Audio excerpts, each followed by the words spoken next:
No matter the venue or the locale, when these two get together, you know the spirits are going to be flowing, the intensity will be high, and these two will be ready to write another chapter in their storied rivalry. Hello and welcome everyone to a game that we've been eagerly awaiting. As we see the number 7 team in the country, the Georgia Bulldogs, taking on the winners of 4 straight, the Florida Gators. For EA Sports College Football, I'm Reese Davis, here with David Pollack and Jesse Palmer. Guys, let's get this thing rolling.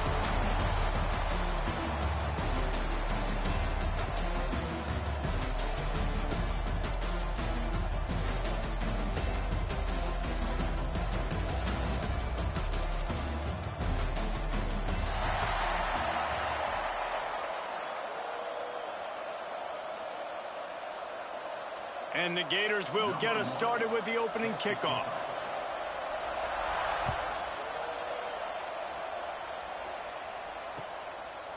Fielded in the end zone, it's Webb. He only needs a sliver of daylight. Just barely able to stop him. He almost housed that baby. The nice return there. That last line of coverage is the only thing that stopped him from scoring.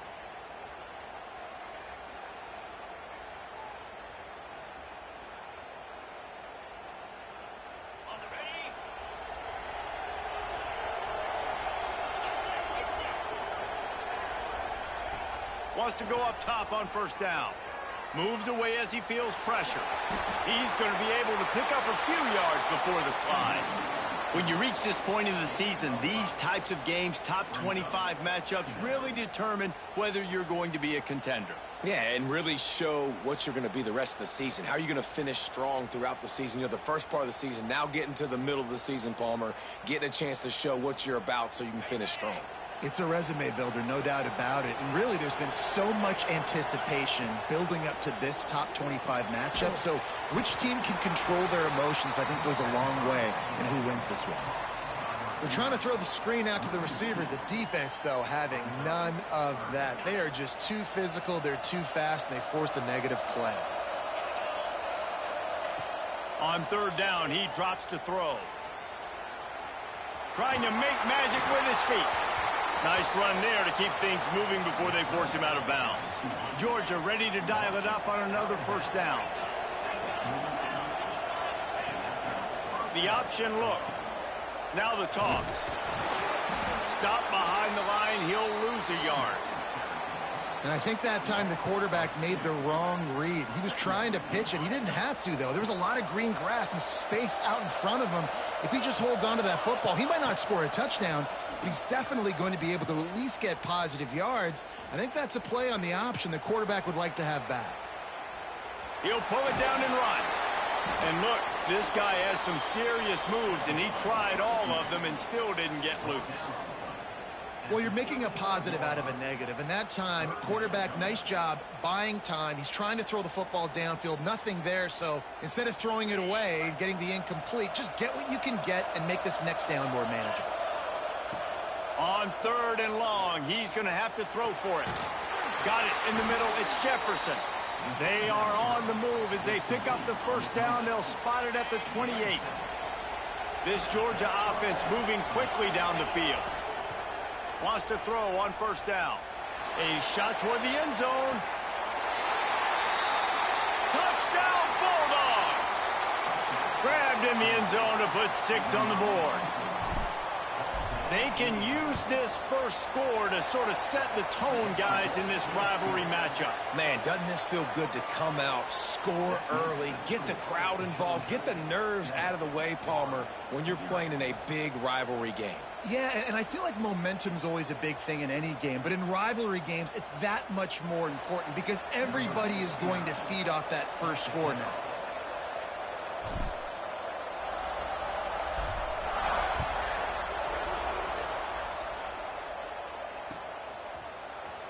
Fielded in the end zone. It's Burrow. That gamble did not pay off as they bring him down at the 12-yard line.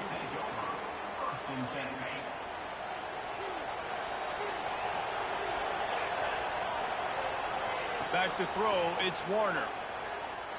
Looking to the big tight end. And he dropped it. It looked for all the world like that would be a catch, and he just got too excited.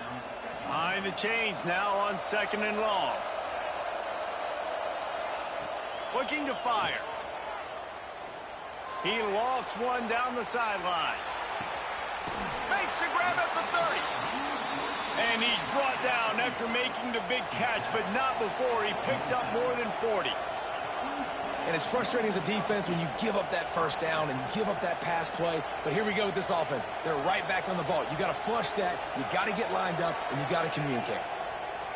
Looking to throw on 1st down. He just throws it away, and I think the flag's going to be coming, and there it is.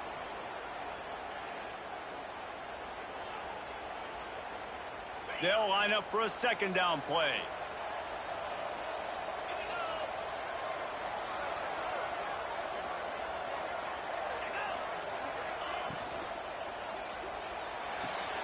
Quickly out to the tight end. He's brought down quickly. Minimal gain there. Still a bit short of the 1st down. The Gators want to pick up the tempo. Quarterback may change this route. On 3rd and long, no secret what he needs here. Got out of trouble, got rid of it. That's reeled in. It's Clark. They stop him well short of the marker. It's 4th down from the 27. And they'll have to settle for a field goal try. He'll swing that big leg for 3 from 44 yards out. Absolutely perfect. That'll bring him to within 4. And he knocks another one through. And how about this kicker? Good way to start off your season, right? Like, what do you have at the spot? Sometimes you don't know. Can he make those kicks? Starting off, hasn't missed one yet. Been very dependable for this squad. So after the last drive ended with a field goal, the kickoff team out there to send it away.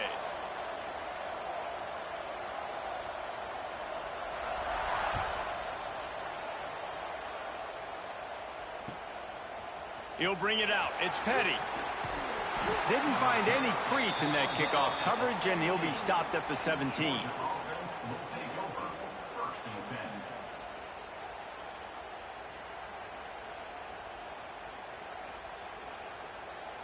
First snap of this drive will come from their own 17.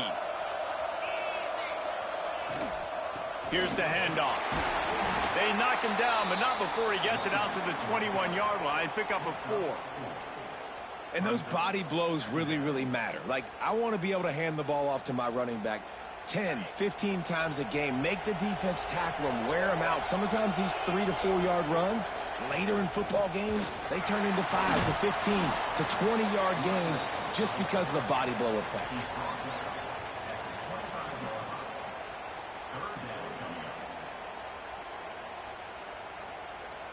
The Dogs really need to keep this drive alive on 3rd down.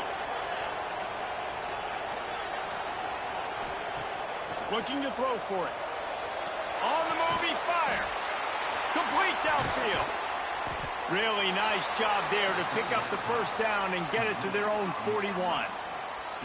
We asked earlier this week, who's your favorite receiver? And, of course, he said the open one, but we know who he really wants to go to on 3rd down. The best one. I mean, I think the open one, obviously the politically correct answer, but you want to find the guy that you got that great chemistry with. You know exactly where he's going to be. You got that bond and that trust. We've reached the break, and Georgia is on top. And we've come to the end of one, and let's take a quick moment to catch up on the stats. They are lined up and ready to go and get things started here in the 2nd.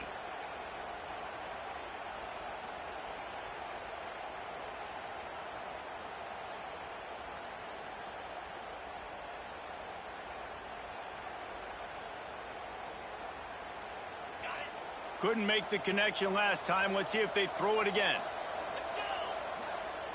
2nd down, they'll go to the air. The sure hands, it's White. Well, look, I know this guy is not the biggest running back in college football, but boy, is he dangerous, right? He's so shifty. He's hard to bring down. It's a good idea to get him going in the passing game. Put him out in space. Let's see what he can do.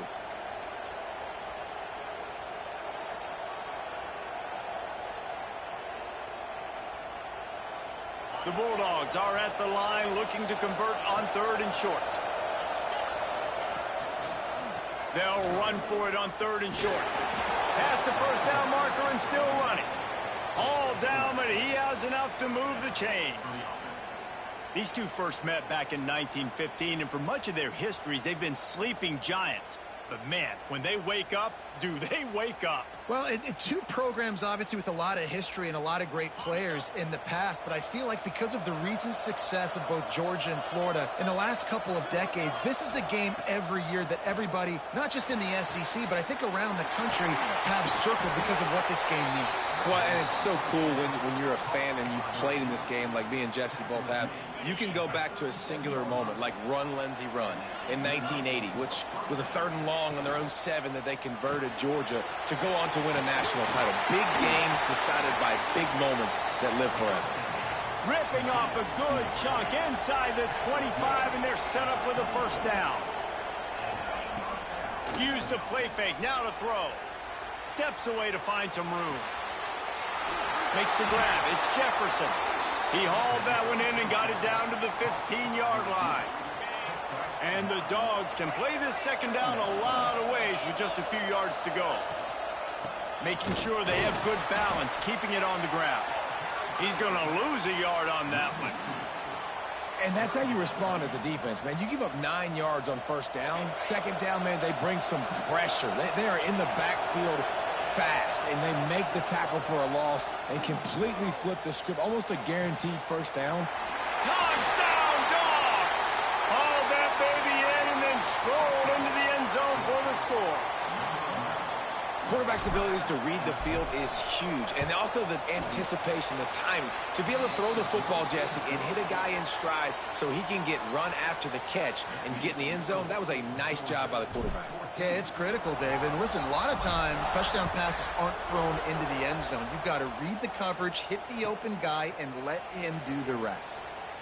I imagine he's going to get an earful on the sideline after bringing it out of the end zone and being knocked down at the 11.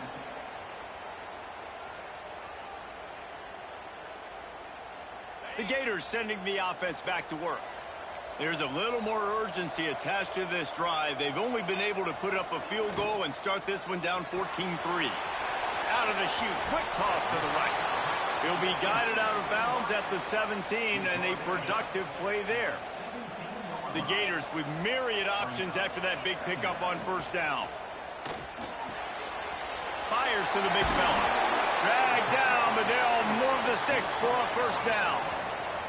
Here's this offense with a fresh set of downs. And the offense showing off this short passing game, moving the sticks. Nice job, and look at them. They're right on the football, ready to capitalize on this momentum. And the Gators in the hurry-up. And, man, it's nice to have a guy that is just better than your guys. And no matter what play you call, man, how about him getting in the backfield quick, penetrating, using his quickness, and using his strength to get him to the ground. That is a ball. And after that long completion for their first down, did you see everybody sprinting to the line of scrimmage offensively? They want to go tempo right now. It's a fumble. And the defense jumps on it, and they get that turnover. Defensive coordinators always preach swatting and batting at the football and trying to punch it out, trying to dislodge the ball from the ball carrier, and boy, they did it right there. Down to 2 minutes before the half, and they'll take the timeout and see if they can add a little more before the break. Hit hard just as he released it on first down and just couldn't get it to the receiver. Well, will they dial up on second, and a long way to go. Wants to go up top. Oh, he's going to try to hit him deep. It's picked off. 13th time he's done that this year. He was looking for room to return that, but he'll just hand it to the offense. They'll take over at the 18. They'll start this drive from the 18-yard line. Can't make the connection, and the defense putting on the heat and forcing the incompletion. Both of you guys played in this rivalry. Jesse, what's your most impactful memory? My senior year, 1st and 1 on the goal line, and the Bulldogs had Marcus Stroud and Richard Seymour, 2 first-round picks at D-tackle. Coach Spurrier called Red Snoopy, which was a quarterback sneak. I didn't get it. He called it again on 2nd down. I didn't get it. Called it again on 3rd down. I didn't get it. On 4th down, he subbed our running back, who came in the huddle and says, Red Snoopy, jump over the top, idiot. And we scored a touchdown. That is great. That is phenomenal. He's going to let one fly down the middle. And they won't be able to connect downfield, looking for a big-time play. As a quarterback, this is going to be a very tough game. You're going up against one of the top 20 units in the entire country. They know who your primary target is. They're going to be keying on him just like they did that. Rush coming in hot, and they got him at the 29. He is a menace rushing the passer, career sack number 20. I mean, some people just have a knack for getting to the quarterback. What a great job throughout his career. Getting there, getting him down, getting pressures. He has been a quarterback's worst nightmare. I was just going to say, David, you don't sleep well as a quarterback the night before you have to play against this guy because he is going to sack. He'll loft one deep down the left side. He's got it on the outside.